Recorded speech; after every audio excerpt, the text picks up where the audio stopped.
Sa kabila ng matatayog na gusali at establishmento sa lungsod ng Quezon, ay may isang nakukubling pamayanan na kung tawagin ay Barangay Matahimik.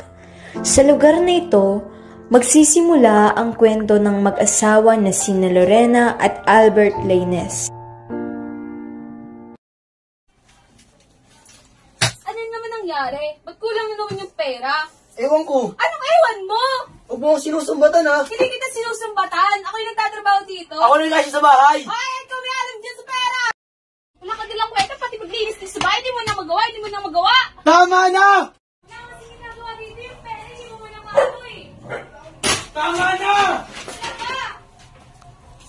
Hindi nag-aaway na naman. Nagchichika na naman kay Mari. Eh! Eh! Uy, Aling Marites, kumusta na? Anong Marites? Ay naku, Irma, ikaw na naman. Napapangamak ko sa ganyang tanungan. Hindi ako chismosa, ano? Baka akalain ng ibang nakikinig dyan, eh nagkakalat ako ng maling informasyon.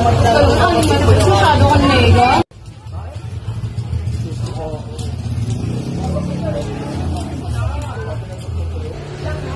Yung asawa ni Lorena, mga bago kong doon.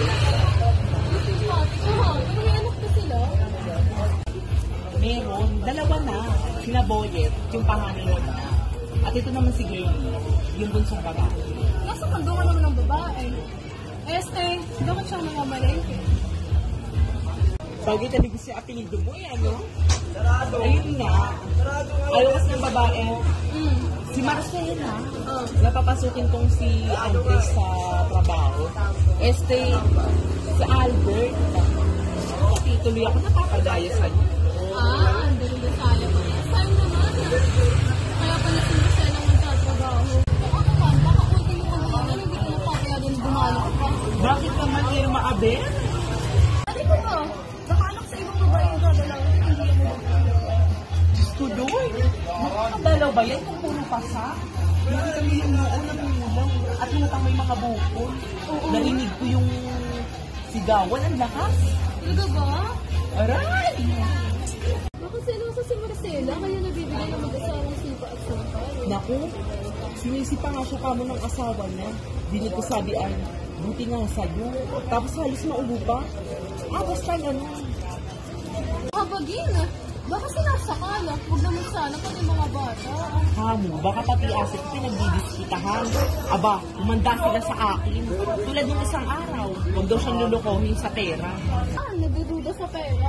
Grabe naman talaga na ito. At ito pa, magagalit. Ayaw pa samahin si Andres na makitopa sa mga tambay sa akin. Bakit daw? Wala daw mabuti maitutulog ang alak. Naku, makakagalit. Akala mo makilala niyo yung mga tao dito.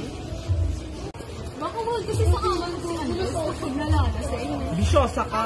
Kung si Andres kahit kailan di kita aayay makapagtali.